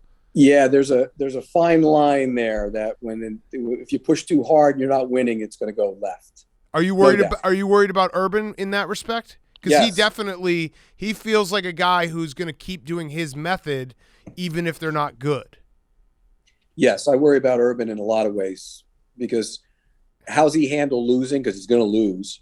He's never lost before. Right. You think about it. I heard he was upset after the preseason loss. Oh, God. I love it. How much Papa John's did he eat? He's probably was like, fuck, we're going to drop to 10th in the rankings. So you can't, the NFL, you lose a game, you got to get over that quickly because you're playing, in college, you lost the game, your season's over. But in the NFL, you lose a game, you're not done. You got to keep playing. There's a ton of football left to play. And I think that's the mentality he's going to have to get out of. Mm-hmm. What about other first-year coaches? Which one do you think is going to be the best? Which one do you think is going to be the worst? I think Dan Campbell's actually going to be a good coach. It's not going to happen this year. Yep. I think he's going to be one of those guys that the players play for, respect, and believe in. I really think he's going to be a heck of a coach. The rest of those guys, I'm trying to think off the top of my head who I Sirianni. really think, Sirianni is who I'm kind of dancing around. You know what? Everybody killed him because of his press conference and all that. And I don't know Nick, but people I do know that know him very well say he's a grinder and he's a good coach. And so we'll see. Coach Sirianni. But his press conference was terrible. It was like he was like, an interrogation or something. It was awful. Yeah. What about so who's the first coach fired this year? Never talk about another man's job. They have families. Families. They got the private school to another private school. Once you're making $7 million a year to coach or $5 million a year to coach a football team, you're open. It's open season. That would be the joke, Pete. Thank you. I know. I get it. I don't think you do. No, I get it. Listen, I think that's the pervert coming out. I don't think you do. They got 3 kids at Georgetown. Okay, tuition's got to come for from a guy somewhere. with that mustache, calling people perverts is pretty interesting. Hey, I know one, right? You gotta be one to know one. Who's the first coach to get fired? Oof. Wow. That's a good question. I mean, how about we just say some names? Yeah, like say some names. Well, it's got to be someone who's obviously not on their rookie deal. So, correct. So can't be Sirianni. Like Texans are bad or Lions are bad. They're not getting fired. The Jets are bad. They're not getting fired. The Jaguars are bad. They're not getting fired. So there's. Yeah, Joe Judge, I think, is safe in year 2 to not get fired during the season. Well, they don't like to fire people at the Giants. Too. Right. Yeah. What about the Bengals?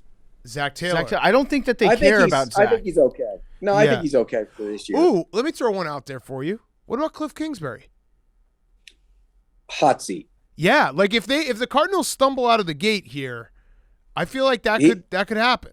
He's got to win this year for sure. Yeah. Yes, if they're talented and if they're 4-7 at one point, he could be in big trouble. What about Vic Fangio?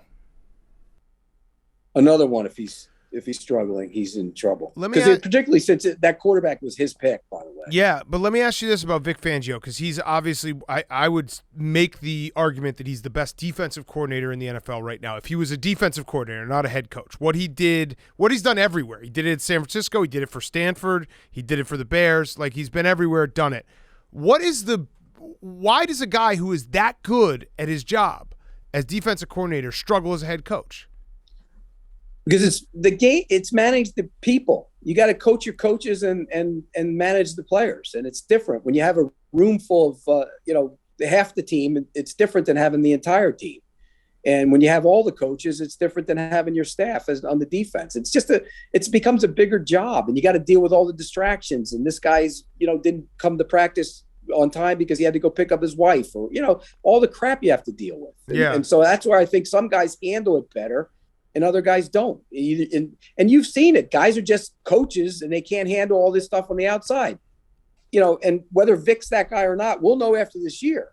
But I'm a big believer that he picked Teddy Bridgewater over Drew Lock because he thinks his defense is going to be that dominant, and he just wants him to play it safe rather than take the shots down the field. Which, if his defense is, when his defense is rolling, that is how they can win. Like he has been part of some really, really good defenses. So that defense is going to be really good, by the way. So there you go. I'm bullish on the Broncos defense. So they can win games with 17 points. If Vic Fangio's got his defense rolling, they can win games like that. Yeah, but okay, I get it. But your floor is probably a little bit higher, but your ceiling's not as high. I think if they had picked Locke, they had a chance to be, if he's what he can flash at times, then you have a chance to be a much better team and maybe go deeper into the postseason. You might make the postseason this year, but can you win consistently with that? The counter argument would be if you put Locke in there and your defense is as good as you think it is, you're going to lose games that you should absolutely win with Drew Lock making mistakes.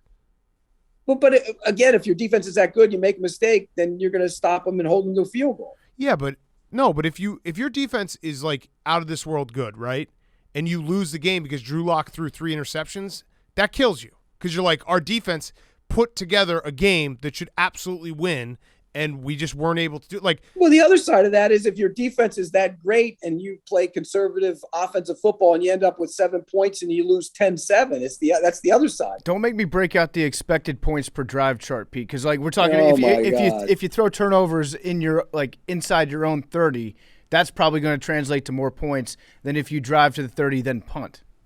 Well, since every defense is exactly the same in the NFL. You're being sarcastic. Whoa, what was that? Were you just being sarcastic? It's just like because we always get these analytics guys now. They come out and they say, this, and this.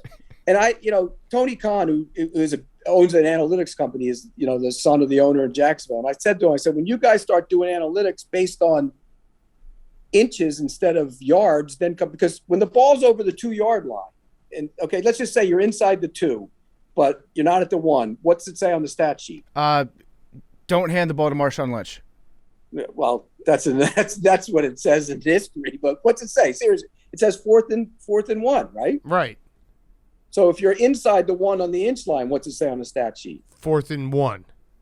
So it's not the same thing. Yeah, you're right. It's a game of inches. Good point. They're all around us. Right. Yeah. So that you can't and plus game flow matters in stats, and they don't take that into account. Game flow. I agree. If you're in a 45-41 game, and you're on 4th and 3, it's easier to go for it than if it's 10-7. Okay, I agree with that, but something that I think is also very underrated when you're talking about analytics and people trying to take the human element out of a game is complementary football, which then goes back to what we're talking about with the Broncos. I think that if you have a great defense, complementary football-wise, you don't want an offense that's going to turn the ball over because then it starts to take away from the defense and they lose some of their juice, whereas if you have an offense that can maybe hold the ball for a while, manufacture points, maybe not be electric, I think that's complementary football. That's playing scare. Okay. That's playing scare. I don't like your Teddy Bridgewater hate. No, I like Teddy. Nah, you don't. It doesn't sound like you do. No, you don't. It sounds like you're just like. I just think Locke has a chance to drive the ball down the field more than and also throw a lot of picks. Well, what was he? 7 touchdowns and 2 picks down the stretch last year. I mean, that's okay. I think it was something like garbage time. Well, no, he actually played much better down the stretch, and he looked good in the preseason. He looked really good in the preseason. Drew Lock looked real good in the preseason. Look at it, Big Cat. What were they? It was like 7 and 2. I'm looking it up. I like Teddy Bridgewater because you can always count him to cover the spread against when he's an underdog. I think he covers 60% of the time. Yeah. 68% of the time, something like that. Drew Lock down the stretch. So last year he threw 15 touchdowns, 16 interceptions. You're wrong, Pete. He had a clean game, 2 touchdowns, 0 interception against the Raiders in Week 16, but in Week 15 he threw 2 picks and 0 touchdowns. Wasn't there a 3-touchdown game? Yeah, he had a 4-touchdown game against Carolina. But I mean, okay. So what was the final 4 games? What were the numbers? The final 4 games. Well, if you want to go final 5 games, he was 2, 4, 7, 9, 9-4. See, that's not bad. It's not bad, but again, you look at the games. They lost a 3-point game to the Chargers where he threw 2 picks and no touchdowns. They lost a 6-point game to the Chiefs where he threw 2 picks. So you lost 2 games because of, like, I guess we're just saying the same thing. I mean, he can win a bunch of games. I liked Drew Lock a little bit too, because when I met him at the Senior Bowl one year, I said, hey, they're going to ping you on your small hands, Yeah. And he goes, yeah. This is on camera. He goes, yeah. And then he walked away and he turned back and he goes, Dan Marino had small hands too, Oh, so that's how. All right, so now I like that, because I think that you get one piece of information and you carry it with you forever. I like. No, that. I like a guy who has an attitude. Yeah, he does. He's got moxie. He's the moxie. He is the moxiest. Yeah. I just looked it up. Teddy Bridgewater 35-13-1 against the spread. As an underdog. That's impressive. Yeah. No, that's as a starter. As a starter. That's as a starter. I love it. That's impressive. Pretty good. I have one last question for you, Pete. This has been great. Tell me how it goes wrong for the Packers. I don't want to hear how it goes right. I want to hear how it goes wrong. The defense doesn't get any better. Okay. I like that. And do you think that will happen? No. Damn, they're going to be good again. We'll cut that part. Do you hate that? You hate the Packers? I hate the Packers. They're going to dominate. The NFC North is actually the most. I'm trying to think. I'm going through all the divisions in my head. No, the Vikings will be better than you think they are. You think so? But I think that the Packers are the most shocking result that could happen in the regular season in the NFL is the Packers not winning the North. Yes, I would agree with that. Yes, because they'll win the North, but the Vikings are going to be better than you think they are, though. Oh yeah, I don't think so. I do. I think Kirk Cousins. Defensively, they're going to be. Yeah, they're going to be much better than they were a year ago. Don't you get the game? Don't you get the vibes from Mike Zimmer that like he's kind of sick of his team? They all are at sick this of point. Kirk Cousins, and not just Kirk Cousins. I feel like Mike Zimmer's just he's walking into work and just being like, I don't want to be here anymore. Like I don't like these guys. He's excited about the defense, man. I'm telling you, Justin Jefferson is going to be the best receiver in the league by the end of the year. Kellen Mond, I think will start a game by the end of the year. No. Yep. All right. No. We'll bet a stake on it. Okay. All right. No. Okay. Barring injury, though. No. Yeah. I get it. No, I get injury. No. Yes, I get injury. What the fuck is that? Okay. Is Kellen Mond going to start a game because he's taking over for performance reasons? No, I get both. I get if Kirk Cousins gets hurt. I get both. Kirk Cousins get hurt all the time. Kirk Cousins' ankle I get both. Isn't performing anymore. I get both. No. Okay. What if he went out for COVID? Well, that's his fault. Okay. Yeah. But I'm not giving you that one either. So no, Kellen Mond plays if Kellen Mond plays because Kirk Cousins isn't playing well enough, you win the bet. If Kellen Mond doesn't play because if he plays because of injury or something, then you don't win. Kirk Cousins has started 16, 16, 16, 16, 15, and 16 games. Come on. Make the bet with the injury clause. No. Don't do this. You were saying it for performance reasons. No, I was saying it. I was just saying. Okay, all right, fine. I'll fucking make the bet. I don't care. I think Kirk Cousins. Do you think Kellen Mond plays for performance reasons? Yes. This year? I'll just say yes. There you go. All right. Then let's bet on that. Steak and Indy. Billy had one last question for you. Hi, Pete. Quick question. Using your Trevor Lawrence thinking on playing from behind, do you think that Zach Wilson has a chance of being Rookie of the Year with the Jets? Yes, particularly with their young corners. I do. Yes, they're going to play from behind as well. Okay, I like it. What did you think about Philly deciding to start Bofa? What?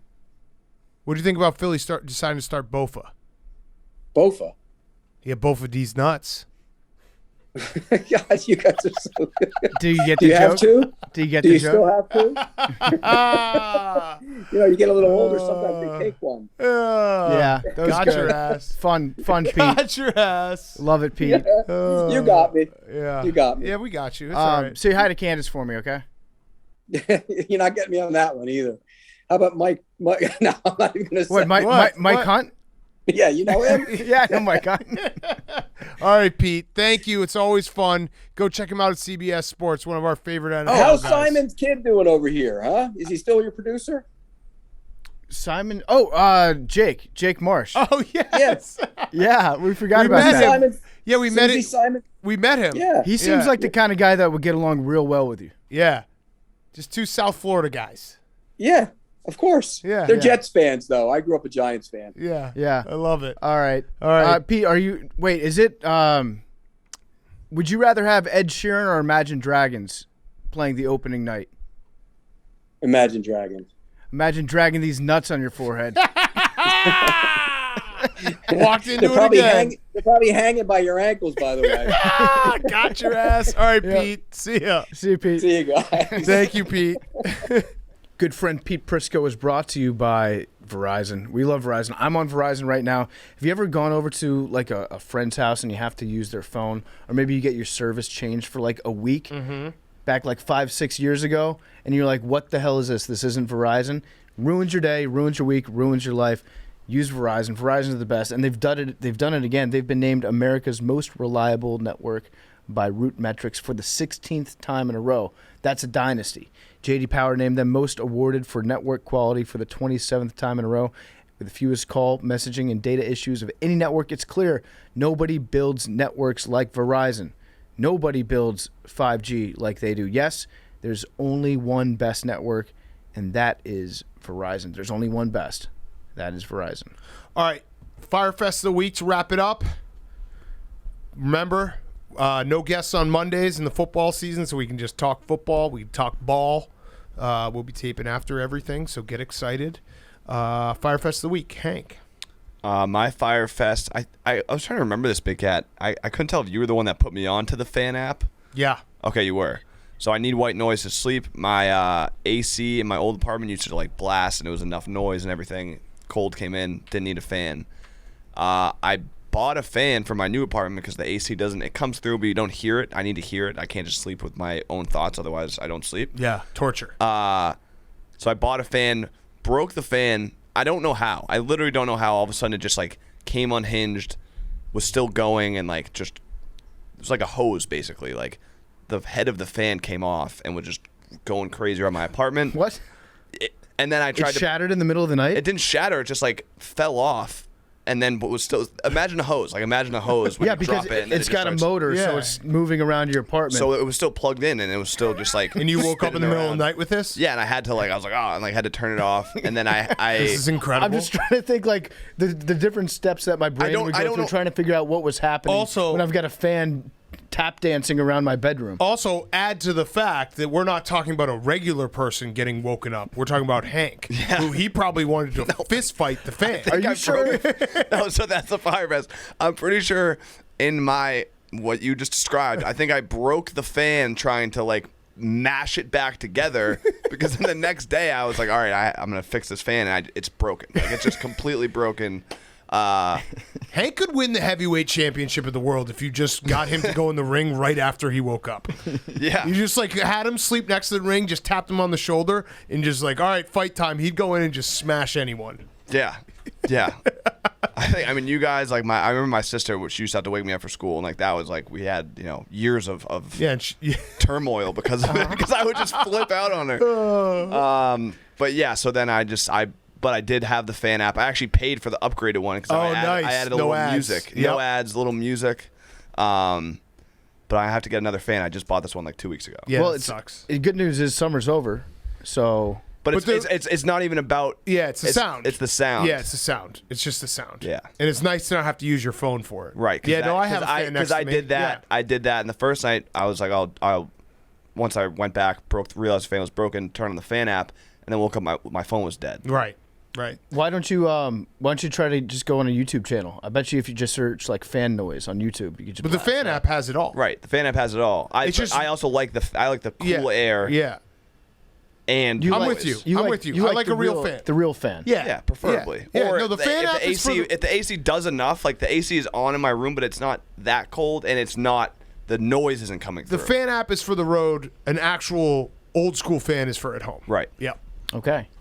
I really PFT. wish that you had like some sort of surveillance video of your room. I would love to see. Yeah, I know. It also I know you would like that. Maybe some mirrors on the ceiling too, right? PFT. It would have been an all-time hilarious baseball injury. Yeah, Like that's a Like- middle reliever hurt my fingers or something. fights his fan in the middle of the night. Yeah. Like, wait, he fought a fan? No, he fought his fan. His fan, he was trying to catch his fan. Yeah. Because it was on the loose. He had a rogue fan. All right, yours, PFT. I've been thinking about time.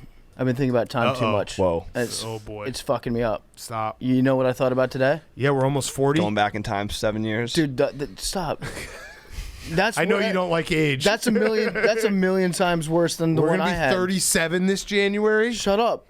and that's basically 40. 40. Yeah, I know. I think about it all the time. But I'm okay with my that. back I've hurts. embraced it. You're a Yeah, man. I am. I've embraced it. I'm a man. I'm a You're man. still 28. You got time. but I've been thinking about time. It fucks me up. Even like the 40 thing is bad, obviously, but thinking I did one of those like, oh, this date is closer to that date than this date is right now. So the NFL started in 1920, right? That's when week 1 of the first NFL season was. That's closer to the life of Thomas Jefferson than it is to today. Whoa. Damn. It fucked me up. That is fucked up. I had one, and you probably had the same one, where it's this fall.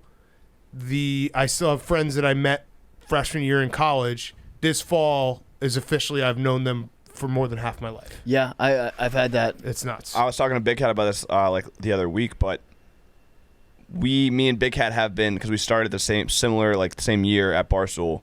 We've been doing Part of My Take for more years Yeah. than we've worked at Barstool before that, which is Correct. crazy. Yeah. Because when we started Part of My Yeah, Take, it'll be 6 it years had already this- felt like we had been doing Barstool Forever. for so long. Yeah, it'll be 6 years in March. Yeah. I've been working for as long as Billy's been alive. Yeah. Whoa. Jesus. Yeah. Yeah. Is that It's true? fucked It's up. tough in these content minds. I don't know if that's true. Yeah. Huh? That's okay. That's good. It's true. Like working Yeah, like as a like any job? yeah. you were like, so you dropped out of high school? Yeah, we How old are you, Billy? were 22. you a child laborer? 22. So when I was 14? Yeah, well, 15? yeah, job. Yeah. Yeah, But but that still counts as like being a high school kid. I've had jobs. Yeah. I've been in the workforce. Right. So But not you full went to- time in you the were a workforce. full-time student for Yeah, 4 full time years. in the workforce has not been that. I was a student. I attended high school and college, but I've been in the workforce. Yeah. All right, let's not think about this shit anymore. My Firefest of the week is I'm jumping out of a helicopter now for the Arizona Bowl, and I got the text message from Jen Simons, which I think was confusing to some people. It was the second person in the tandem jump has to be under 220 pounds, meaning me. The first person is the person who's like the instructor or whatever. So I have to get under 220 pounds by the end of the year to not die. What are we coming in at these days? Fully naked, first thing in the morning, 231-ish. Oh, you can do that easy. But I'm Easy. walking around more at like 235, 6, 7. You can 8, do. Just you wear can- a black 40. shirt. Yeah, just wear a black shirt to the weigh-in. Yeah, someone Easy. said just have a black parachute. You'll be fine. Yeah. But yeah, no, this is I got to do it. I got to figure out a way to get under 220. Billy, I'm looking at you. Although you've already failed Ben Mintz, so forget it. No, I haven't. No, I saw we're Ben working Mintz. out right after I saw this. Ben Mintz. He's not fat. He's been losing weight. He's actually lost weight since we've started. I would say that if you're looking for somebody that can make you lose a lot of muscle mass, Billy's your guy. Yeah. Okay, I tried That's true. ketosis, lost I like know- How many I know- vaccines do I need to get? I know a lady, Big Cat. Ooh. Well, I don't want to take your lady. You guys can share. Yeah, we can. Eskimo boxing. All right, Billy, you're Firefest. Or no, Jake. You see what I did there? I have two. One of them was I was at a bar last week and they just didn't have Coors Light. Like, how am I supposed to enjoy myself if there's no Coors Light? I'd leave it. Order a competitor, throw the bottle on the ground, and walk out. Yep. That's what I would have That's still done. giving money to the competitor. Burn the bar down to the ground Yeah. Peaky Blinders. with everyone in it. And my second one's kind of like a future anxiety thing. Sunday, the return of you guys just bash me for anything Andrew Siciliano says. Correct. I'm That is gonna- a fact. I'm making a resolution this year. I'm going to be nice to Andrew Siciliano because he's a nice guy. I'm giving Recurring him a clean guest. slate. Clean slate. All right, I'll I'm make a going resolution clean as slate well. Siciliano. I will take all the hate that PFT had, and I will double my hate. So for Andrew Siciliano. am I screwed on Sunday? Yo, yeah. I just said I'm going to take his hate and double it. So that's my Firefest, just worrying about what you guys are going to say to me. Hold on. My Firefest is that I just remembered the reason my sleeper sucked so bad is I didn't have anything written down, but I had it mentally, and I forgot to say it. We got another Larry. Oh, yeah. Yeah. Mm-hmm. I meant to mention that in Fantasy Fuck Boys. That's okay. I just came up We're with going to chili unveil out of him next nowhere. week. We'll debut him on Monday, right? On Monday's show. He'll make a Monday night pick this 4, Monday, and then 5, we'll have T-shirts and shit, and he'll start making picks, 5 a week going forward. Mm-hmm. We almost. Big Firefest. It's a Billy Fish. Thank you for reminding me, Jake. I completely forgot what channel the Red Zone channel is. I think it's At my house. 702 or 703. No, but I have a different package than you. Oh, DirecTV 703. Yeah, I've got Spectre. I'm so out of sorts. Usually I go like the week before NFL season starts. This is why we need a Red Zone for the preseason. Because now I'm panicking because I know that I'm going to forget about it. I'm going to sit down with like 10 minutes left. And yeah, I'll get it there on time, but I'm going to miss the countdown clock. And that first countdown clock of the season is awesome when it hits. Yes, agreed. So I got to... Somebody remind me. Jake, can you set a reminder to remind me on Saturday to do a Red Zone dry run? Yes. At 12:50 p.m. Make Saturday. sure. Do you want me to text you at that time? Yes. Yeah. All right. I actually have another Firefest, too. What do you got? Because I'm such a Sox head, I've been watching the Red Sox games, and every time I'm scared to get my bill.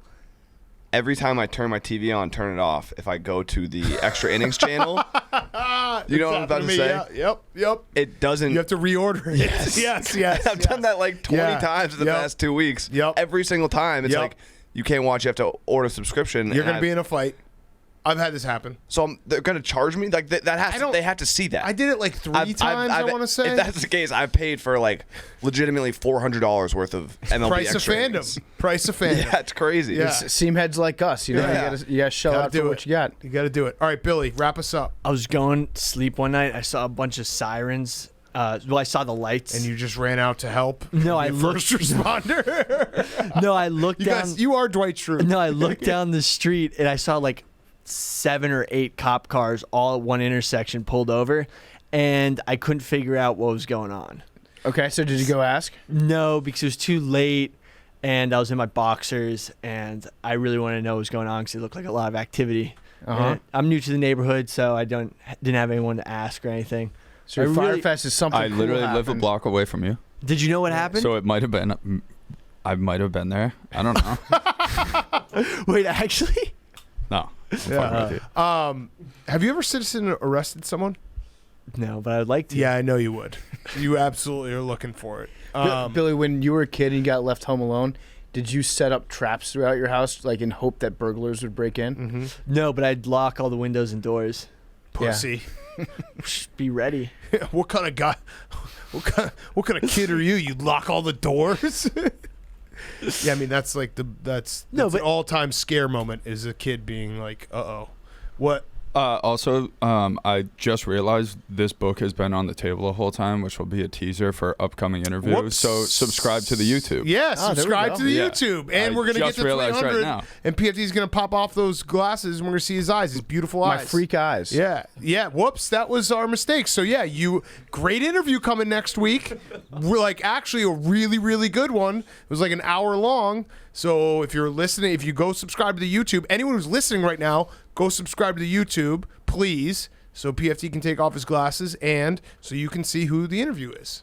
Also, other Firefest couldn't get Piranha in time for the. Yeah, boy, so that's brutal. Piranha would have been good in theory. Yeah. Do you have any In notes? practice, very difficult. Not really, because we just talked about it. Yeah, that's fine. 87. All right. 99. Oh no, 97. 89. 18. 66. Bobby G. Can you turn it on? Oh, wait. There we go. Nope. No, I try again. He just fucks Oh, up. breaking news. TJ Watt just signed a $112 million extension. Whoa. Let's go. Steelers big. 13. Yikes. That's pretty much the worst number to get before an entire gambling NFL season. Friday. It's actually my favorite number. Of course. I was born on Friday the 13th. Columbus were. thought manatees were mermaids. A Not blight true. on society. No. Billy born on Friday the 13th. Love you guys. Try to be a good citizen.